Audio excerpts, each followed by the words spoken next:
नमस्कार विद्यार्थी मित्रों, आज हम कक्षा 9 का गद्य विभाग में गद्य नंबर 11 एक यात्रा यह भी कहानी देखेंगे, जिसके लेखक का नाम है रामदरस मिश्रा।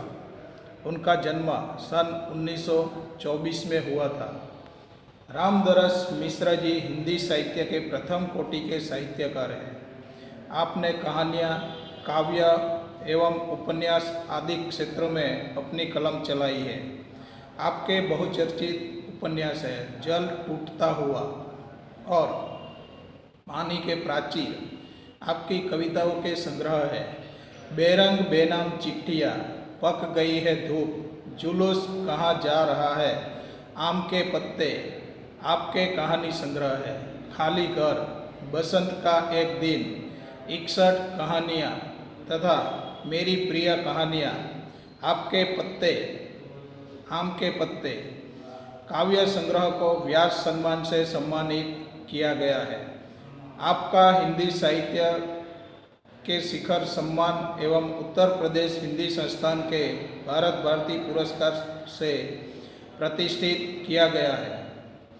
एक यात्रा यह भी कहानी में रिक्शा वाले से परिचित होने पर उसके जीवन की घटनाओं से नारी के प्रति उसका दृष्टिकोण देखकर तथा जीवन में उतारे गए कर्तव्य बोध से प्रेरणा प्राप्त होती है। स्त्री सम्मान, स्त्री सुरक्षा एवं आत्मीयतापूर्ण संबंधों को खूबी से प्रस्तुत किया गया है, जो अत्यंत प्रेरक है। तो विद्यार्थी मित्रों, यहाँ एक यात्रा यह भी जो कहानी दी गई है, उस कहानी में एक रिक्शा वाले की बात कही गई है। शिक्षित रिक्शा वालों के पास इंसानियत से भरा हुआ दिल भी है। वह संकट में पड़ी हुई एक युवती से विवाह कर लेता है। स्त्रियों के प्रति रिक्शा वाले युवक का मानवीय दृष्टिकोण और उसके रिक्शे में सवारी करने वाले पति पत्नी से उसकी आत्मीयता दिल छू लेती है। यह एक कहानी लेखक रामदरस मिश्रा ने हमें यहाँ दी है, जिसके बारे में आज हम पढ़ेंगे। तो चलो देखते हैं। मैं बहुत यात्रा भीरू हूँ। यात्रा यानी मुसाफिर, यात्री यानी मुसाफिर होता है, यात्रा यानी मुसाफिरी, भीरू यानी डरपोक। तो मैं यात्रा करने का बहुत डरपोक हूँ। यात्रा पर निकलते समय डर बना होता है कि पता नहीं कैसे कैसे लोगों से पाला पड़ेगा। पाला पड़ना यानी मिलना। सबसे बड़ी असहजता तो अनुभव होती है। अंट संट किराया मांगने वाले ऑटो वाले से नए शहर में कैसे कैसे लोग मिलेंगे, यह चिंता भी बनी रहती है। तो यहाँ लेखक ने कहा है यात्रा भीरू यानी यात्रा करने से डरने वाला। अब अंट संट का अर्थ होता है मनमाना, यानी जो मन में आए वही करना, यानी निरंकुश। तो लेखक कहते हैं कि मैं यात्रा करने का बहुत डरपोक हूँ। जब भी मैं यात्रा करने के लिए निकलता हूँ तो मेरे मन में एक डर बना रहता है कि मुसाफिरी करते वक्त कैसे कैसे लोगों से मिलना पड़ेगा। कई ऐसे लोग मिलते हैं जो मन में जो आता है वही करते हैं। इसलिए यहाँ रिक्शा वाले भी कितने ही ऐसे मिलते हैं जो अपने मन में जितना भाड़ा लगता है उतना वो मांग लेते हैं। नए शहर में कैसे कैसे लोग मुझे मिलेंगे, यह हमेशा के लिए मेरे मन में चिंता बनी रहती है। तो इस बार एक डॉक्टर से मिलने के लिए ग्वालियर जाना पड़ गया। पत्नी साथ थी, इसलिए आश्वस्ति बनी हुई। स्टेशन पर उतरते ही ऑटो वाले पीछे पड़ गए। हम चुपचाप आगे बढ़ते रहे। एक नवयुवक ऑटो वाला साथ लग गया। हम कुछ बोले बिना आगे बढ़ते रहे कि उसकी आवाज़ आई, बाबूजी आप आखिर कहीं जाएंगे ही, और क्यों, ऑटो करेंगे ही। तो फिर मेरा ऑटो क्यों नहीं? उसकी जीत और आवाज़ में कुछ ऐसा आकर्षण महसूस हुआ कि मैंने स्वीकृति दे दी। स्वीकृति दे देना यानी हाँ कर देना। आश्वस्ति, आश्वस्ति का अर्थ होता है तसल्ली यानी आश्वासन। तो लेखक कहते हैं कि अब एक बार मुझे डॉक्टर को मिलने के लिए ग्वालियर जाना पड़ रहा था। ग्वालियर अब वर्तमान में मध्य प्रदेश में आता है। तो ग्वालियर जाना पड़ा। पत्नी मेरे साथ थी, इसलिए मुझे आश्वासन देती रहती। स्टेशन पर उतरते ही हमारे पीछे रिक्शा वाले पड़ गए। चुपचाप हम लोग आगे बढ़ते रहे, लेकिन एक नवयुवक हमारे पीछे पीछे आने लगा। फिर भी हम कुछ नहीं बोले और आगे बढ़ते रहे। तभी उसकी आवाज़ सुनाई दी और उस आवाज़ में ऐसी करुणा थी कि उसकी आवाज़ सुनकर मैंने रिक्शा में बैठने के लिए हाँ कर दी। वह प्रेम भरी बातें करता रहा और हमें डॉक्टर के यहाँ पहुँचा दिया। उसके द्वारा बताए वांछित पैसे देकर डॉक्टर के घर की कॉल बेल बजाई। ज्ञात हुआ कि डॉक्टर ने क्लिनिक की जगह बदल दी है। अब यहाँ लेखक ने आगे कहा है कि जब हम रिक्शा में बैठकर जा रहे थे डॉक्टर के पास, तभी रास्ते में वह हमारे साथ कई बातें करता रहा। कब डॉक्टर के यहाँ पहुँचा दिया पता ही नहीं चला। वहाँ पहुँचते ही उसने जो पैसे बताए, उसकी जो फीस थी वह हमने दे दी और डॉक्टर के घर के बेल बजाई। तभी हमें पता चला कि डॉक्टर ने क्लिनिक की जगह बदल दी है। क्लिनिक यानी दवाखाना जिसे हम कहते हैं। ऑटो वाला बिना हमारे कहे हमारा इंतज़ार कर रहा था। इंतज़ार यानी राह, प्रतीक्षा। हमें नई जगह पर पहुंचा दिया। मैंने पूछा कितने पैसे दे दो? ऑटो वाला हमारे बिना कहे ही हमारे यहाँ इंतज़ार कर रहा था और फिर हम उसी ऑटो में बैठ गए और उसने हमें नई जगह पहुंचा दिया। वहां जाकर मैंने पूछा कितने पैसे दे दूँ? बाबूजी जो इच्छा हो दे दीजिए। वैसे डॉक्टर के घर से यहाँ तक का किराया तो अतिरिक्त हो गया। अतिरिक्त यानी ज़्यादा। उसने हमें कहा कि बाबूजी आपको जो भी इच्छा हो दे दीजिए। वैसे तो डॉक्टर के घर से यहाँ तक आने के लिए तो ज़्यादा भाड़ा हो गया है, लेकिन आपकी इच्छा जो भी हो दे दो। उसने पूछा बाबूजी यहाँ से कहाँ जाएंगे? मैंने होटल का नाम बता दिया और कहा भाई तुम जाओ, यहाँ देर लग सकती है। अब उसने हमें यह पूछा कि बाबूजी यहाँ से आप कहाँ जाएंगे? तो मैंने उसे होटल का नाम बता दिया और उसे साफ साफ कह दिया कि भाई तुम यहाँ से अब चले जाओ, हमें यहाँ देर लग सकती है। वह बहुत कुछ बोला नहीं। हम डॉक्टर के पास चले गए। घंटा भर बाद निकले तो देखा वह वही खड़ा था। अब हमें महसूस होने लगा था कि यह ऑटो वाला कुछ और है। वह हमारे भीतर घर करता गया। होटल पर छोड़कर उसने पूछा फिर कब आओ? अब इस समय वह कुछ नहीं बोलता। हम डॉक्टर के पास चले गए। घंटा भर यानी 1 घंटे के बाद जब हम बाहर निकले तो देखा तो वही ऑटो वाला अभी भी खड़ा ही था। हमें यह महसूस होने लगा कि यह ऑटो वाला दूसरे ऑटो वाले से सबसे अलग है। हमारे भीतर यानी अंदर हमारे मन में अब यह घर करने लगा, यानी हमारे मन में रहने लगा। और हम उसी ऑटो में फिर से बैठ गए और उसने हमें होटल पर छोड़ दिया। फिर उसने पूछा बाबूजी अब कब आओ? यानी मैंने प्रश्न किया यानी आप शहर में घूमेंगे फिरेंगे ना? आपको जहाँ जाना होगा ले चलूँगा। वैसे यहाँ कब तक है? उसने फिर पूछा कि आप शहर में घूमने फिरने तो निकलोगे ना? आपको जहाँ भी जाना होगा मैं आपको ले चलूँगा। वैसे आप यहाँ कब तक रुकने वाले हैं? कल शताब्दी से लौटेंगे। लेखक ने उत्तर दिया कि कल हम शताब्दी से लौटेंगे। यहाँ ट्रेन का नाम दिया गया है, लोकल हो या एक्सप्रेस हो, सभी ट्रेनों के नाम दिए गए हैं। तो यहाँ भी शताब्दी ट्रेन का नाम दिया गया है।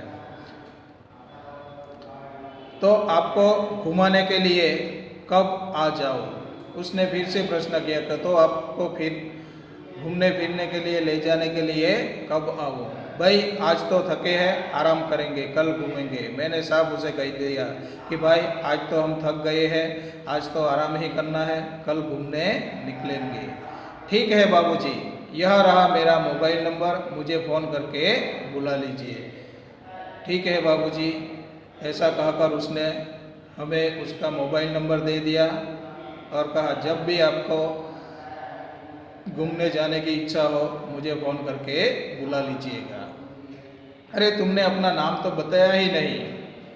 लेखक ने उस ऑटो वाले का नाम पूछा कि अरे भाई तुमने तो अपना नाम बताया ही नहीं। तभी उसने उत्तर दिया मोहन। मोहन अच्छा नाम है। ऑटो वालों ने अपना नाम मोहन बताया। लेखक ने भी कहा कि मोहन बहुत अच्छा नाम है। दूसरे दिन घूमने का कार्य शुरू हो गया। दूसरे दिन अब लेखक और लेखक की पत्नी को लेकर ऑटो वाला घूमने के लिए ले जाता है। वह बहुत प्रेम से एक के बाद एक स्थान दिखाता गया। उसने बहुत प्रेम से एक के बाद एक स्थान सभी दिखाने शुरू कर दिए। मुझे बाबूजी और पत्नी को अम्मा नाम से संबोधित करता रहा। घूम घूम कर होटल पर लौटे तो चाय पीने के लिए उसे भी कमरे में बुला लिया। वह बहुत संकोच के साथ आया। चाय पान के साथ हमारी पारिवारिक वार्ता शुरू हो गई। पत्नी ने पूछा, बेटे तुम ग्वालियर के हो? मुझे बाबूजी कहकर बुलाता और मेरी पत्नी को अम्मा यानी माँ कहकर बुलाता था। जब हम घूम फिर कर होटल पर वापस लौटते हैं तभी चाय पीने के लिए उसे भी अपने कमरे में बुला लिया। वह संकोच के साथ हमारे साथ आया। चाय पानी पिया। इसके साथ हमारे परिवार संबंधित कुछ बातें शुरू हो गई। तभी पत्नी ने उसे पूछ लिया, बेटे तुम ग्वालियर के ही रहने वाले हो? नहीं अम्मा, मैं मूलतः आगरा का हूँ, यहाँ आना पड़ गया। तभी उसने उत्तर दिया कि नहीं माँ, मैं मूल आगरा का रहने वाला हूँ, यहाँ तो मुझे आना पड़ा है। हमें लगा कि वह यह कहते कहते कुछ भर आया, इसलिए चुप रहे। लेकिन वह स्वयं बोलने लगा, आगरा में अपना घर है, माँ बाप तो बचपन में ही गुजर गए। बड़े भाई ने मेरी परवरिश की, भाई वकील है, मैं भी बीए पास हूँ, कोई नौकरी की खोज कर रहा था कि बीच में बोलना छोड़ देता है। हमें लगा कि यह कहते कहते कुछ मानो अपनी पुरानी बातें याद कर रहा हो, ऐसा लग रहा था उसके बातों से, इसलिए हम चुप रहे। लेकिन उसने स्वयं ही अपने आप कहने लगा, आगरा में मेरा खुद का घर है, माँ बाप बचपन में ही गुजर गए थे, गुजर जाना यानी मर गए थे। बड़े भाई ने ही मुझे पाला पोसा है, परवरिश यानी पालन पोषण करना। बड़े भाई ने ही मेरी परवरिश की है। भाई भी एक वकील है, मैं भी बीए पास हूँ, नौकरी की तलाश में यहाँ आया हूँ। बीए यानी आर्ट्स के विषय में ग्रेजुएट होना, कॉलेज के 3 साल पूरे करना, जिसे बीए पास कहा जाता है। एक चुप्पी सी सा गई। हमें लगा कि इसके साथ कोई अवांछित घटना घटी है। उसे छोड़ा नहीं, किंतु उसने फिर कहना शुरू किया, मैं नौकरी की तलाश में इधर उधर भटक रहा था।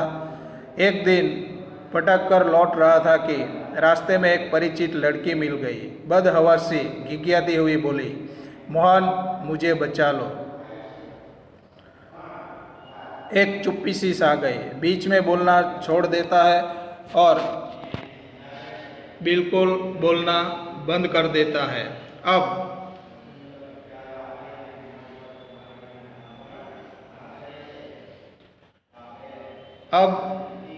मानो इसके साथ कोई अवांछित घटना घटी हो, ऐसा लग रहा था। उसने फिर कहना शुरू कर दिया, मैं नौकरी की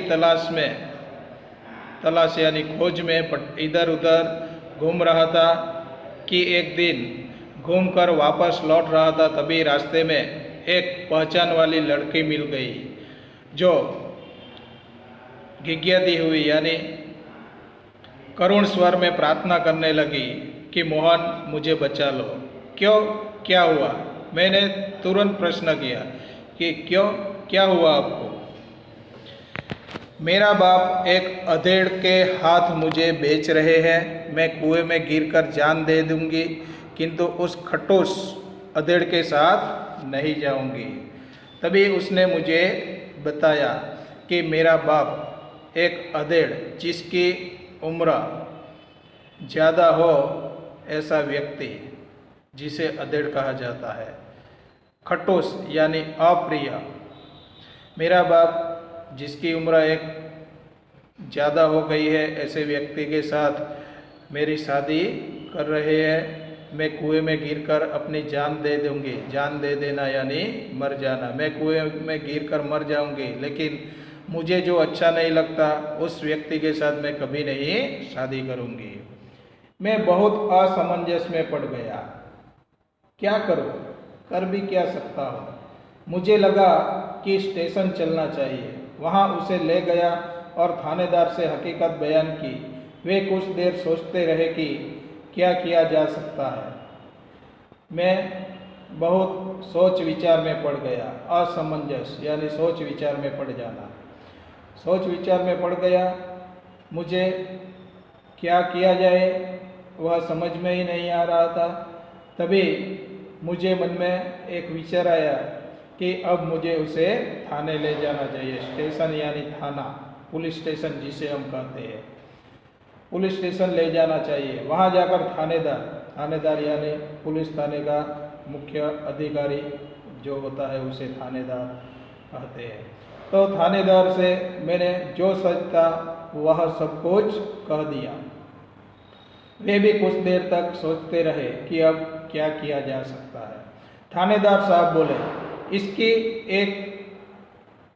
इसकी एफआईआर लिखकर उसके माँ बाप को हवाला में बंद कर लेता, लेकिन फिलहाल चिंता इस लड़की की है कि आखिर इसके लिए क्या किया जाए।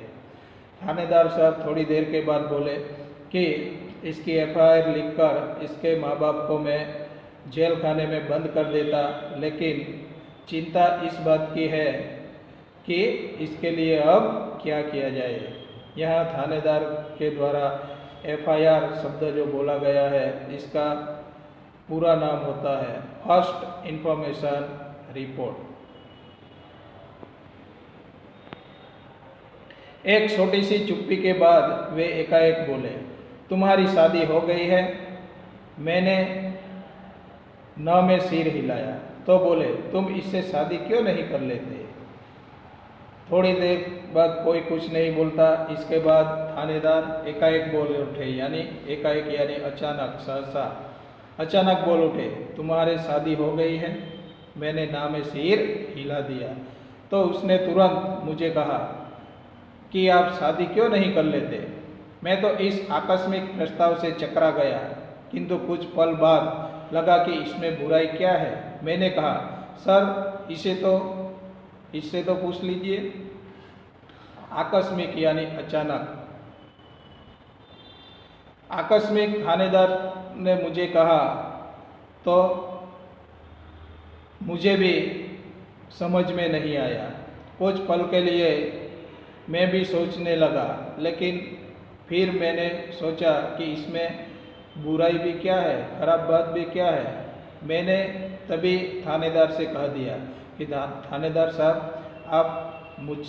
आपने तो मुझसे पूछ लिया, लेकिन अब इससे भी पूछ लीजिए ना। थानेदार ने उससे पूछा तो उसने स्वीकृति सूचक सिर हिला दिया। लेकिन क्या मोहन? थानेदार ने उसे भी पूछ लिया तो उसने हाँ में सिर हिला दिया। लेकिन यहाँ प्रश्नार्थ हुआ, लेकिन क्या मोहन? थानेदार ने पूछा। बाबूजी, लेकिन यह भी कि भाभी अपनी बहन से मेरी शादी करना चाहती है, बात तय हो चुकी थी। फिर मोहन ने कहा कि बाबूजी, भाभी यानी बड़े भाई की पत्नी, भाभी उसकी बहन के साथ मेरी शादी करवाना चाहती है, बात भी तय हो चुकी है। फिर प्रश्न हुआ, बाबूजी मैंने सोचा भाभी जी की बहन से तो कोई भी अच्छा आदमी शादी कर लेगा, वहाँ कोई संकट नहीं है, लेकिन इस लड़की की तो जिंदगी खतरे में है। लड़की सुंदर भी है, परिचित भी, और सबसे अहम बात यह कि वह संकट में है। इससे विवाह करना प्रीतिकर भी होगा और मानवीय भी। लेकिन बाबूजी, मैंने सोचा कि भाभी जी की बहन से तो कोई भी अच्छा आदमी शादी कर लेगा, लेकिन यह लड़की संकट में है, इस लड़की की जान यानी जिंदगी खतरे में है, वह सुंदर भी है, परिचित भी है, तो इससे शादी करने में क्या हर्ज है। ऐसा करके मैंने उससे विवाह करने के लिए प्रस्ताव रख लिया। फिर भी लेकिन हाँ, अब समस्या यह कि विवाह एकदम तो न हो जाएगा। यदि लड़की घर गई तो फिर वही बेच दी जाने का संकट। मैं साथ ले जाऊँ तो भैया भाभी तो नाराज होंगे ही। इसके माँ बाप मेरे ऊपर लड़की भगाने का केस कर देंगे। जब मैंने थानेदार के सामने यह समस्या रखी तो वे बोले, कुछ दिन के लिए इसे नारी निकेतन में रखवा देता हूँ। लड़की से माँ बाप के खिलाफ शिकायत लिखवा कर रख लेता हूँ। हाँ, अब समस्या यह कि विवाह एकदम तो हो नहीं जाएगा। लड़की घर गई तो फिर उससे पहले जैसा ही खतरा हो सकता है, इसलिए मैं उसे साथ भी नहीं ले जा सकता, और इसके माँ बाप मेरे ऊपर लड़की भगाने ले जाने का केस कर देंगे। तब थानेदार के सामने यह समस्या रखी तो थानेदार ने बोला कि मैं इसे नारी निकेतन यानी नारी सुरक्षा गृह में रखवा देता हूँ। लड़की के माँ बाप के खिलाफ मैं शिकायत लिखकर उसे रख लेता हूँ। 15 दिन बाद उन्होंने मंदिर में उससे मेरी शादी करवा दी। 15 दिनों के बाद थानेदार ने एक मंदिर में उस लड़की के साथ मेरी शादी करवा दी। मैंने कहा, मोहन, ऐसे थानेदार कहाँ होते हैं? मुझे तो इस घटना पर विश्वास ही नहीं हो रहा है, लगता है कथा सुन रहा हूँ। तभी मैंने मोहन से कहा कि मोहन, ऐसे थानेदार आज के ज़माने में कहाँ मिलते हैं? मुझे तो यह घटना पर बिल्कुल विश्वास नहीं हो रहा, लगता है मानो कोई कहानी सुन रहा हूँ। कथा यानी कहानी, विश्वास यानी श्रद्धा, आस्था। आप सही सुन रहे हैं बाबूजी, लेकिन यह थानेदार कवि भी है। कवि सम्मेलनों में कविताएं भी पढ़ता है और इसकी कविताएं मानवीय संवेदना से भरी होती है। आप सही कहते हैं बाबूजी, लेकिन यह थानेदार एक कवि भी है, यानी कविताएं भी लिखता है। जो कविताएं लिखता है उसे कवि कहा जाता है। कवि सम्मेलन जो होते हैं उसमें यह थानेदार कविताएं भी पढ़ता है। उसकी कविताएं मानवीय संवेदनाओं से भरी होती है। हाँ, तब ठीक है भाई, हर क्षेत्र में कोई ना कोई मसीहा दिखाई पड़ ही जाता है। मसीहा यानी देवता, देवदूत। हाँ, तभी तो यह बात सच्ची होगी भाई। हर एक क्षेत्र में कोई ना कोई देवता अवश्य ही दिखाई देते हैं। हाँ, तब यह कि मेरे भाई भाभी मुझसे खफा हो गए और हमें घर से निकाल दिया। हाँ, मैंने इस लड़की से शादी कर ली, तभी मेरे भाई भाभी मुझसे रूठ गए और हमें घर से बाहर निकाल दिया। एक तो मैंने उनकी साली से शादी नहीं की, दूसरे जिस लड़की से की वह किसी और जाति की है। एक तो मैंने भाभी की बहन से शादी नहीं की, यानी भाई की साली से शादी नहीं की, और जिस लड़की से शादी की वह भी दूसरी जाति की लड़की है। तो तुम लोग ग्वालियर आ गए। लेखक ने कहा तो तभी तुम लोग ग्वालियर आ गए हो ना। हाँ बाबूजी, आगरा में हमारा निबाह होना कठिन था। निबाह यानी रहना मुश्किल हो जाना। पराए शहर में भले ही कोई अपनापन न हो, किंतु यह परायापन उस अकेलेपन से अच्छा है न जो दिन रात अप्रीतिकर व्यवहार बनकर तन मन को उद्विग्न करता रहे। हाँ बाबूजी, आगरा में अब हमारे लिए रहना मुश्किल हो गया था। पराए शहर में भले ही अपना कोई न हो, यानी अपने कोई सगे संबंधी न हो, लेकिन परायापन कभी भी अपनेपन से अच्छा नहीं होता। परायापन ही अपनेपन से अच्छा होता है। जो दिन रात हमें इस सोच विचार में रखता है कि कहीं ना कहीं हमसे कोई भूल हुई हो, यही मन में लाता रहता है। हाँ सही कह रहे हो। लेखक ने कहा कि हाँ भाई, तुम सही तो ही कह रहे हो। तो यहाँ कोई नौकरी तो रखी नहीं थी, बस ऑटो का दामन थाम लिया और उसी के सहारे चल रहा हूँ। तो उस मोहन ने कहा यहाँ कोई नौकरी मिली नहीं, इसलिए अब यह ऑटो चलाने का काम कर लेता हूँ और इसी के साथ हमारी जिंदगी चल रही है। वास्तव में तुम बहुत बड़े हो मोहन। बड़े बड़े लोग तो नारी हित में बड़े बड़े लेक्चर देते हैं, लेखक कविताएं लिखते रहते हैं, किंतु अपने व्यवहार में नहीं उतारते।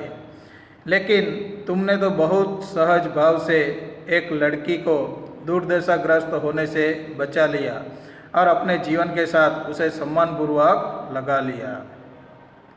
वास्तव में तुम बड़े हो मोहन, ऐसा लेखक कहते हैं। बड़े बड़े लोग तो नारी हित में, नारी का अच्छा हो इसके बारे में बहुत लेक्चर देते हैं, यानी भाषण करते रहते हैं, कविताएं भी लिखते हैं, लेकिन जब उन्हें अपने व्यवहार में उसे लाना पड़ता है तो वह कभी अपने व्यवहार में नहीं उतारते।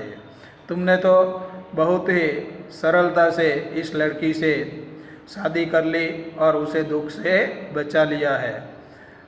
तुम तो सम्मान करने लायक हो। बाबूजी, इस कार्य से मुझे भी बहुत संतोष मिला। मैंने तो एक बार उसका उद्धार किया, किंतु वह तो प्रायः मुझे संकटों से उबारती आई है। उबारना यानी बचाना। बाबूजी, इस कार्य से मुझे बहुत अच्छा लगता है।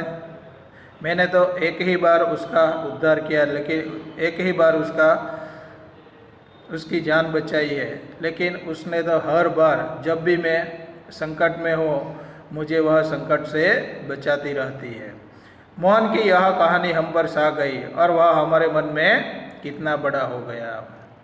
मोहन की यह कहानी अब लेखक के दिल को छू लेती है और अब लेखक के मन में मोहन का नाम ही रहता है। गाड़ी का समय हो रहा था। मोहन हमें लेकर स्टेशन आ गया। उसे मैं 500 रुपये का नोट देने लगा। वह बोला, रहने दीजिए, हमारे गाड़ी का समय हो रहा था। मोहन हमें लेकर स्टेशन आ गया था। मैंने उसे 500 रुपये का नोट दिया, तभी उसने साफ मना कर दिया कि बाबूजी रहने दीजिए। अरे यह तुम्हारा पारिश्रमिक है, कोई दान थोड़े ही दे रहा हूँ। तभी मैंने उसे कहा कि यह तुम्हारे मेहनत का फल है, मैं थोड़ा तुम्हें दान दे रहा हूँ।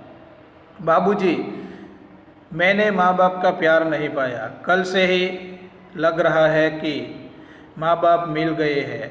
इस सुख के आगे पैसे का तो कुछ भी मोल नहीं है। पैसा तो और लोगों से कमा ही लेता हूँ। मोल यानी कीमत। बाबूजी, मैंने माँ बाप का प्यार कभी नहीं पाया है। कल से मुझे ऐसा लग रहा है कि मुझे अपने माँ बाप मिल गए हो। इस सुख के आगे, पैसे के मेरे आगे कोई कीमत नहीं है। पैसे तो मैं और लोगों से कमा ही लेता हूँ। बेटे, लेकिन मेरी भी तो सोचो, मैं बेटे का शोषण कैसे कर सकता हूँ। लेखक ने तभी कहा, परंतु अब तुमने हमें अपना बेटा ही मान लिया है, तो फिर मैं बेटे का शोषण कैसे कर सकता हूँ।